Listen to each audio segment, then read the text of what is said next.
این هفته خبر تو خبر داره براتون از موشکی که هفته گذشته از پاریس شلیک شد و عظمایی که با جیغ و ویغ ممتد رسید دریافتش رو داد. مخالفان قسم خورده ایران میهمانان نشست حامیانه گروهک منافقین در پاریس. نشست ضد ایرانی در پاریس، تروریست ها و حامیان دور یک میز. گروهک تروریستی منافقین به رسم سالهای قبل صدها نفر از خانواده گروگانهای این گروهک در عراق رو به پاریس کشونده تا در نشست سالانه این گروهک با شعار تغییر جمهوری اسلامی شرکت کنند. گفته میشه علاوه بر مقامات امریکایی که هر سال به این نشست دعوت میشن، امسال تروریست‌های فعال در سوریه هم در این نشست حضور دارند. شبکه تلویزیونی سعودی العربیه به پوشش گسترده نشست گروهک تروریستی منافقین در پاریس از چند روز پیش پرداخته. بله، در یک کلام اشرف نشان‌ها سوار قطار گرد همایی شدن و زدن بند و بساط خامنه رو صاف کردن رفت. البته خود خامنه هم از این سیلیا بی نصیب نمونده و تو باطلاق برجام به فکر تغییر ارنج افتاده. رئیس جدید ستاد کل نیروهای مسلح معارفه و رئیس پیشین تکریم شد. الله اکبر، خامنه‌ای رهبر. سرلشکر بسیجی فیروزآبادی که 27 سال عهدهدار ریاست ستاد کل نیروهای مسلح بود، مقام مشاورت عالی فرمانده کل قوا را دریافت کرد.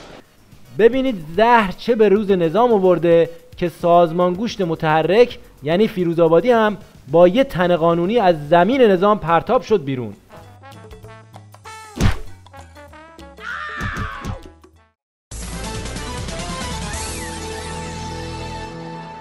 آخوندا برای اینکه نشون بدن تو رقابت با سنگ پای قزوین کم نمیارن، وسط بزبیاری‌های برجام یه ستاد به نام ستاد فرماندهی اقتصاد مقاومتی درست کردن. جلسه ستاد فرماندهی اقتصاد مقاومتی صبح امروز به ریاست معاون اول رئیس جمهور تشکیل شد. صنعت نفت با 120 طرح ظرفیت گسترده‌ای برای پیشبرد اقتصاد مقاومتی دارد. ما حدوداً 50% راه رو رفتیم و 52 قرارداد هم امضا شد. بله، حالا توجه شما رو به چند نمونه از دستاوردهای ستاد فرماندهی اقتصاد مقاومتی جلب می‌کنیم. اولیش درباره نحوه تولید کالاهای ساخت داخله. مناطق آزاد الان مجوز کارخونه میدن به شما، کارخونه تأسیس بکنید. کالای نیمه ساخته رو میارن، مثلا چمدون رو دارن میارن، دستشو پیچ نمیکنن، چرخ زیرشو پیچ نمیکنن، میان اونجا پیچ میکنن، فقط یه پیچ گوشی لازم دارن، میان پیچ میکنن، میاد به عنوان کالای ساخته داخل، به عنوان تولید داخل. این هم یه گزارش از معاون وزیر صنعت آخوندا از وضعیت واردات زیر چتر ستاد فرماندهی اقتصاد مقاومتی. فقط مونده دیزی و گوشکوب رو هم از چین وارد کنن. فضایی که داره تو کشور ایجاد میشه که در دروازه باز هر چیزی میاد، این متاسفانه تصویر غلطی هستش، اینجوری نیستش. من معتقدم میتونم دقیق وارد تک تک کالاها بشم. اما چشم بادامی ها با دوربین های دوچشمی خودشون خیلی خوب از روی دیوار چین بازار ایرانو پیدا کردن و طبق آمار گمرک 81 تن فلاس برای چای خوردن مردم تدارک دیدند. بعد از آن به فکر دستخط دانش آموزان ما هم بودند و با صادرات 302,000 تن مداد تراش خیلی خوب در بازار مداد ایرانی رو تا ته تراش کردند. اما زمانی دل تولید کننده ایرانی آب شد که نخ شمع چینی در ایران به ارزش 858 میلیون و 85 هزار ریال سوخت. گوشکوبیده آبگوشت هم چند وقتی هست که در دیزی احساس غربت می کند و نخود پاکستانی را به ارزش 1336 میلیارد و 463 میلیون ریال میکوبد. خلاصه اینکه آخوندا خیلی دلشون میخواد که از این نردبون برجام راحت و بی دردسر پایین بیان، اما همیشه یه دستی هست که زیر پاشون رو خالی میکنه.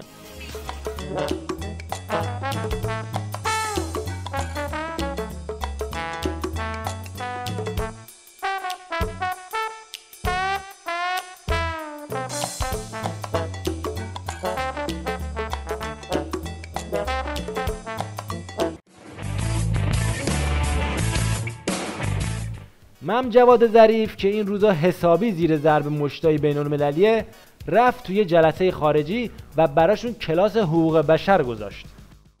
من به شما با صراحت میگم که ما در حوزه حقوق بشر هیچ نگرانی از گفتگو نداریم، اما مخالف استفاده سیاسی از حقوق بشر، چون به عنوان کسی که 30 سال حقوق بشر درس میده، من به شما عرض میکنم که بزرگترین خطر برای حقوق بشر سوء استفاده سیاسی از حقوق.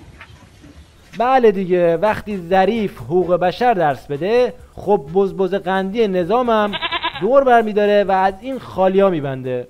ولی در زمانی که حکومت مشروع تشکیل شده، امر به معروف نهی از منکر با زدن و لتو پار کردن و فیزیکی دیگه نداریم، ممنوعه. فقط با صحبت و طرد و قهر و صحبت و آشتی و تشویق و تنبیه های اینجوری مازاد بر او اگر باشه باید با اختیارات قانونی باشه که اونم باید نظام حمایت بکنه از اینا.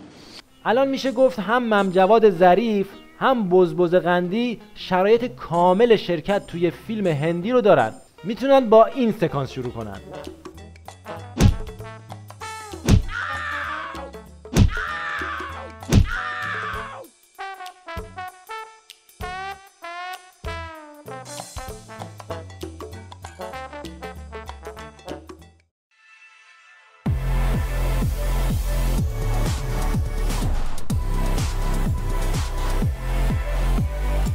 تا دیروز آخوندا می اومدن واسه بقیه میرفتن بالای منبر، حالا زهر بلایی سر نظام آورده که آخوندا هم رفتن تو کار مد و حالا همریشاشون باید بیان براشون روزه بخونن. این مد یه شیرازه یه دست ابلیسه که وقتی بعضیا میخوان تو تاریکی خدای ناکرده، تو نااهلی، تو فرقه گرایی همدیگر رو پیدا بکنن، تو دابو شکنی ها اینا نشونه میشه، نماد میشه. این نماد زیبا نیست، این لبیک گفتن به شیطانه. من راحت بگم تسلیم بودن در مقابل اراده اجنبی است، دشمن ماست. بنده به عنوان روحانی بله باید لباس مرتب باشه، اما اون روزی که بخوام از زی طلبگی بیرون بیام همه چیز بخواد بشه این ظاهر، این نباشه که برای اینکه ما جذب جوان بکنیم مثلا آقای روحانی صورتش رو مثلا نمره کرده باشه و عمامه هم سرش باشه، یا یه چیزای خلاف زی طلبگی که حالا به عنوان رنگ شناسی بخوایم مثلا انتخاب بکنیم، اقدام بکنیم، یا یه جاهایی این لباس برام ضرر داشته باشه، یه جایی نفع داشته باشه، دو لباسه بشیم، به قول آقای مجتهدی دوزیست بشیم. بله دیگه، با این حساب باید عظما تعارفات رو کنار بذاره و همچی یه نفس جام زهر رو بره بالا.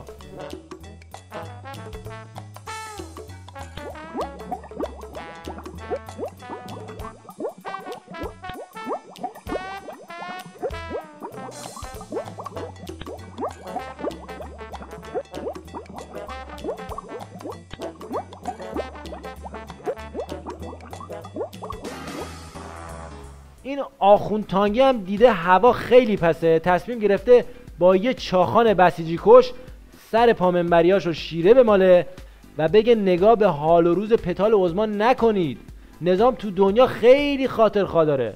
تمام تلاششونو میکنن مردم از جمهوری اسلامی پشیمان بشن، مردم از جمهوری اسلامی پشیمان بشن.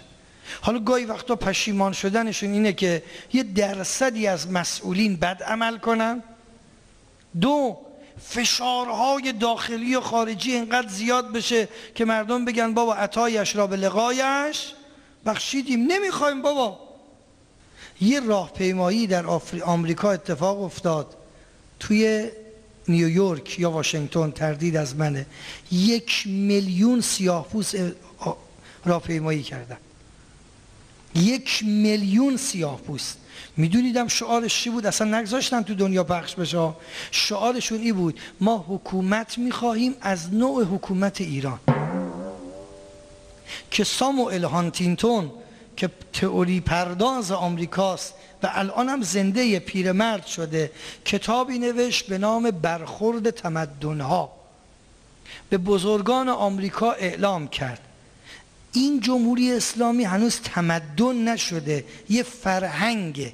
این فرهنگ هنوز تمدن نشده در برابر تمدن جهانی که حالا اونا ادعا میکنن آمریکا پیروز شده. که تو قلب آمریکا سیاه‌پوستا راهپیمایی کنن بگن ما از این مدل حکومت میخوایم.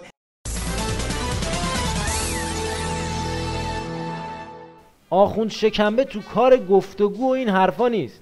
این یکی دنبال اینه که تو کشورهای دیگه شلوغ پلوغ بشه تا شاید آخوندا بتونن جون سالم به در ببرن.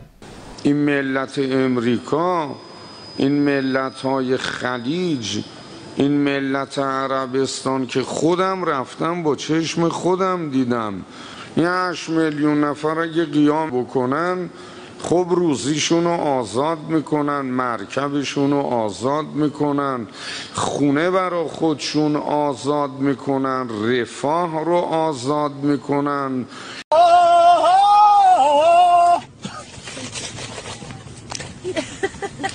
Hey, you got something to say? I love you, my baba.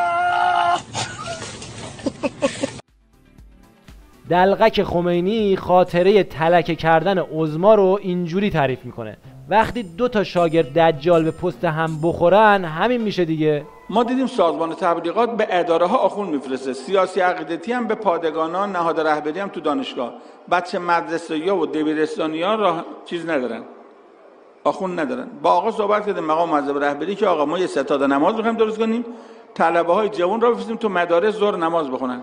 گفت خیلی کار خوبیه. گفتم پول بده. گفت حرف پول نزن، نماز برای خداست، حرف پول نزن. گفتم ابوالفضلم برای خدا جنگید اما اسب جو میخواد. من به طلبه میگم آقا با تاکسی برو، با تاکسی بیا، نماز برای خدا بخون، ولی پول تاکسیشو باید داد.